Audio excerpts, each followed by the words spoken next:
बिस्मिल्लाहिर्रहमानिर्रहीम। अस्सलाम वालेकुम व्यूअर्स, सुंबल के किचन में आपको खुशामदीद कहती हूँ। आज मैं फिर हाज़िर हुई हूँ आपकी खिदमत में एक टी केक की रेसिपी को लेकर।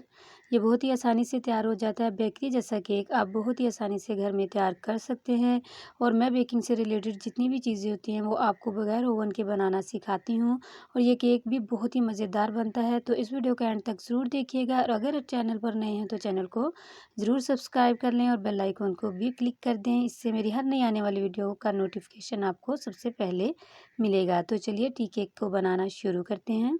यहाँ पे मैंने लिया है 150 ग्राम बटर। ये रूम टेम्परेचर पर है। आप इसकी जगह पे घी भी यूज़ कर सकते हैं, लेकिन पहले आप उसको मेल्ट करके थोड़ा सा फ्रिज में रख के फिर आप उसको यूज़ करें। तो यहाँ पे मैंने इसमें डाल दी है, थोड़ा सा इसको बीट करने के बाद 150 ग्राम ही मैंने पाउडर शुगर डाल दी है, जो कि आप कप में अगर मेजर करें तो ये होगी 3/4 कप।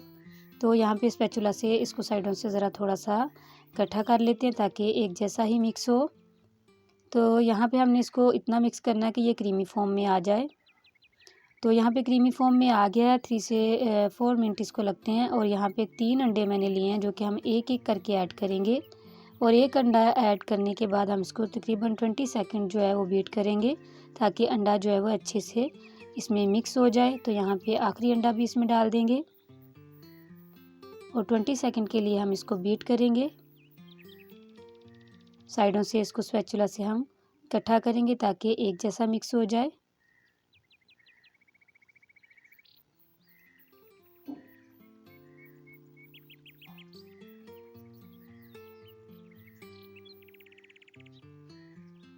तो यहाँ पर बीटर का जो काम वो ख़त्म हो चुका है। इसको साइड पे करेंगे।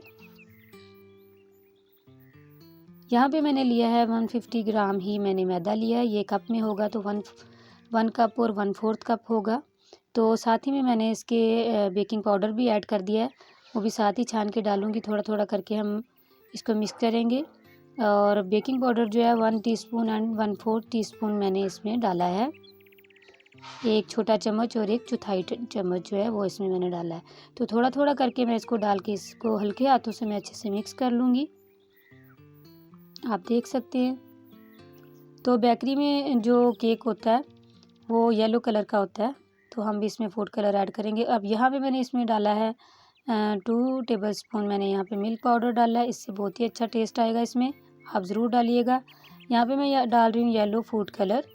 ये ऑप्शनल है लेकिन मेरे पास था इसलिए मैं ऐड कर रही हूँ। बेकरी में भी आपको पता है येलो कलर का ही केक होता है, टी केक जो होता है। तो ऑरेंज एसेंस मैं इसमें डाल रही हूँ। आपके पास लेमन हो तो आप वो डाल लें, लेमन नहीं है तो आप के पास वनीला एसेंस हो तो आप वो डाल लें। इन तीनों में से कोई भी आप डाल सकते हैं। तो उसको अच्छे से मिक्स कर लेंगे।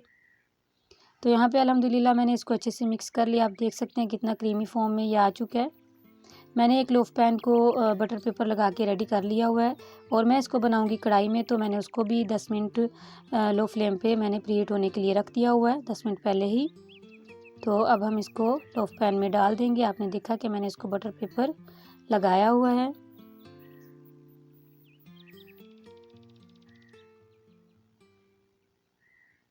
सारा ही इसमें डाल देंगे और अब इसको स्पैचुला की मदद से ऊपर से लेवल कर लेंगे और 2 से 3 बार जो हम इसको थोड़ा सा टैप करेंगे ताकि एयर बबल जो है वो इसमें से निकल जाएं। तो अब हम इसको रख देंगे कढ़ाई में और फ्लेम हम इसका लो ही रखेंगे।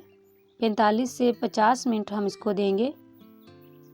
तो अल्हम्दुलिल्लाह 50 मिनट बाद हमारा केक जो है वो अच्छे से रेडी हो चुका है और इसको मैंने अच्छे से ठंडा भी कर लिया है। ठंडा करने के बाद ही आप इसको डिमोल्ड करें, निकालें इसमें से।